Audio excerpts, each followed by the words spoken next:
بسم اللہ الرحمن الرحیم۔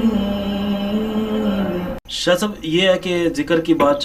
چلنے کے لیے تو اس میں ایک سوال میں ضرور شامل کروں گا کہ بعض لوگ دل کی ضرب کا اور پھر سانس کے ساتھ ذکر کرتے ہیں لیکن زبان کو نہیں ہلاتے، تو کیا یہ ذکر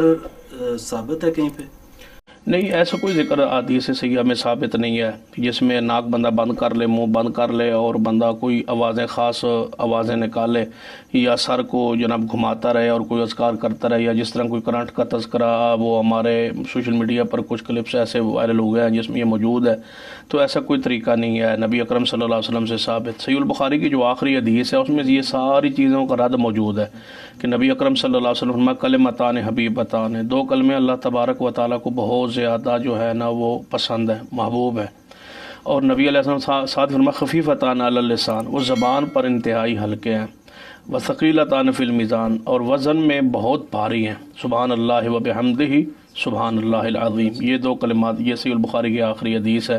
تو اس میں نبی اکرم صلی اللہ علیہ وسلم نے اشارہ فرما دیا خفیفتان علی اللسان کہ زبان پر وہ انتہائی ہلکے ہیں۔ ذکر وہی ہے جو زبان کے ساتھ کیا جائے، وَاذْكُرْ رَبَّكَ فِي نَفْسِكَ، آہستہ اپنے رب کو یاد کرو۔ تو یہ جو دل کے اندر جو ذکر ہے یہ نہیں ہے، ذکر جو ہے زبان کے ساتھ ہے، اس کا تعلق قرات کے ساتھ ہے، زبان کے ساتھ ہے، اور دو الفاظ کلمتان، کم از کم جو ذکر ہوتا ہے اس میں دو جو ہے لفظ موجود ہوتے ہیں، مثلا سبحان اللہ، الحمدللہ، اللہ اکبر، لا الہ الا اللہ۔ تو یہ ہے اذکار جو نبی اکرم صلی اللہ علیہ وسلم ثابت ہے۔ ایک لفظ کا ذکر میرے علم میں کوئی ایسی حدیث نہیں ہے جس میں صرف ایک لفظ کا ذکر حدیث سیاح میں کہیں ثابت ہو کہ ایسا کرتا رہے، جہاں بھی ہوگا سبحان اللہ ہوگا، الحمدللہ، اللہ اکبر ہوگا، لا الہ الا اللہ ہوگا،